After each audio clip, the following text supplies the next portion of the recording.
Chhattisgarh DElEd versus BEd विवाद मामला। सहायक शिक्षक भर्ती में चयनित बीएड धारियों की नौकरी बचेगी या नहीं, इस बात को लेकर आज सुप्रीम कोर्ट में कोर्ट नंबर 15 में आइटम नंबर 35 पर जस्टिस सुधांशु धूलिया जी की बेंच में सुनवाई हुई।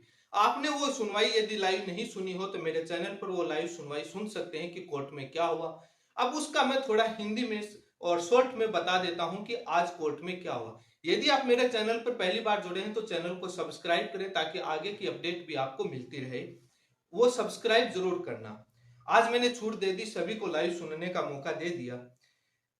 आज Naveen Kumar versus state of Chhattisgarh और यूनियन ऑफ इंडिया, इससे कनेक्टेड 4 एसएलपी लगी हुई थी और इस मामले की सुनवाई हुई और डीएलएड की तरफ से सीनियर एडवोकेट मीनाक्षी अरोड़ा जी और advocate on record Mandeep Kalra ji उपस्थित थे और बीएड की तरफ से सीनियर कोई उपस्थित नहीं था और एवार भी था या नहीं था मुझे नहीं पता, लेकिन हुआ क्या वो मैं बताता हूं।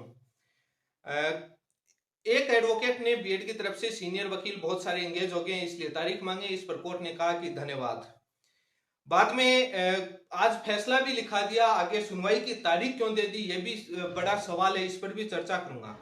वैसे बताऊं तो सुप्रीम कोर्ट ने आज इन याचिकाओं को खारिज करने का आदेश पारित किया, लेकिन कहा कि हम इस आदेश पर साइन नहीं कर रहे हैं, हम इस मामले को कल पुनः सुनेंगे। वो क्यों सुनेंगे पुनः? डीएलएड की तरफ से सीनियर एडवोकेट मीनाक्षी अरोड़ा जी ने कहा कि हाईकोर्ट में हमने कंटेम्प्ट लगा रखा है और 6 वीक का टाइम दिया था राज्य सरकार को हाईकोर्ट ने, अभी तक ना उसका हुआ ना सुप्रीम कोर्ट से इनको स्टे है, मात्र एसएलपी लगा दी और उसका मिसयूज किया जा रहा है, कुछ भी नहीं कर रहे। तब सुप्रीम कोर्ट ने कहा कि जस्टिस सुधांशु धूलिया जी ने 8 अप्रैल 2024 के क्लैरिफिकेशन आदेश का उल्लेख करते हुए कहा कि 11 अगस्त 2023 को जो मैंने फैसला दिया था हमारी बेंच ने, उसके बाद कोई अपॉइंटमेंट नहीं हो सकता बीएड का प्राइमरी लेवल में, और ये जो अपॉइंटमेंट है ये गलत है और ये क्वालिफिकेशन बीएड नहीं है 11 अगस्त 2023 के बाद। ये सारे अपॉइंटमेंट छत्तीसगढ़ में 11 अगस्त 2023 के बाद हुए। बाद में डीएलएड बीएड की तरफ से वकीलों ने कहा कि सर हमारे एडवोकेट ऑन रिकॉर्ड में नहीं है, हमारे पास इंस्ट्रक्शंस हैं कि इसको एडजॉर्न करना है, हम आर्गुमेंट क्या करें, कल की तारीख नेक्स्ट वीक दो, कोई बोल रहा है 2 दिन बाद दो।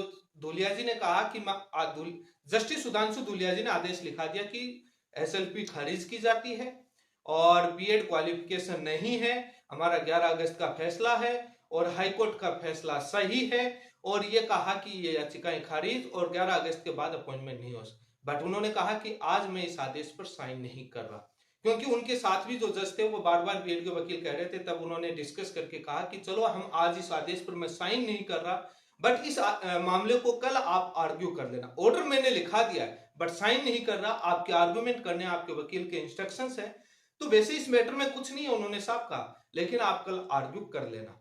इसलिए कल बीएड की तरफ से भी आर्गुमेंट होंगे, कल क्या होते हैं, लेकिन धूलिया जी का स्पष्ट मत था। आप वो लाइव वाला वीडियो जरूर सुनना, पूरा मामला समझ में आ जाएगा। एसएलपी डिसमिस, और ये भी कहा कि यदि कल आपके एडवोकेट नहीं आते हैं और वापस तारीख मांगते हैं, आर्गुमेंट नहीं होता है और वो चीजें मिसयूज वाली होगी तो हम कॉस्ट लगा देंगे। कोर्ट ने यह भी साफ कहा।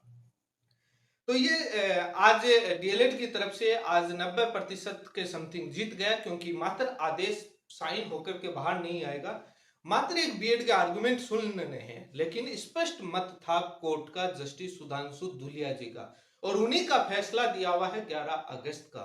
ये छत्तीसगढ़ में चयनित बीएड धारी नौकरी से हटेंगे, डीएलएड को मिलेगी। वेट कीजिए, कल और इसका लाइव आपको वीडियो दिखाऊंगा किस प्रकार से सुनवाई होती, तब तक आप इंतजार जरूर करते रहिए। लेकिन मामला बड़ा स्पष्ट था और इस मामले में और भी क्या होता है आपको लेटेस्ट अपडेट देते रहेंगे। और ये मामला बीएड और डीएलएड का नहीं, बीएड को भी मालूम था कि सुप्रीम कोर्ट से स्टे लेकर के हमने ली है, मामला कोर्ट में चल रहा था, सारी चीजें मालूम थी। मामला कानूनी कचहरी का है, जितना बीएड वालों को नौकरी जरूरत है उतनी ही डीएलएड वाले डिप्लोमा वालों को है, दोनों को है। अब जो कानून जो तरीके से सही होता है कोर्ट उस हिसाब से फैसला कर रही है, इसलिए मुझे दोष देना है वो नहीं, हक का मामला आपके लिए और अपॉर्चुनिटी है, इनके पास बाकी अपॉर्चुनिटी नहीं। लेकिन जस्टिस सुधांशु धूलिया जी का जो व्यू था इस मामले पर वो आप एक बार लाइव सुनना, साफ था। और ये मैं बहुत पहले से कहता आ रहा था कि कितना स्पष्ट मत है और कोर्ट क्या करेगी।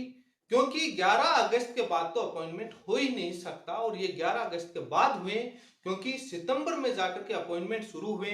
11 अगस्त के बाद एक सुप्रीम कोर्ट में जाकर के आदेश छुपा करके स्टे ले आया हाईकोर्ट के आदेश पर, उसके बाद कई महीनों तक सुनवाई नहीं हुई, तारीख का खेल चलता रहा, इस प्रकार से कर लिया। लेकिन ये कुछ दिनों की खुशी थी, ज्यादा दिन कहां चलेगी। इसी के साथ आप सभी का बहुत बहुत धन्यवाद। कल मिलते हैं। चैनल को सब्सक्राइब करें, वीडियो को सभी जगह शेयर करें। धन्यवाद।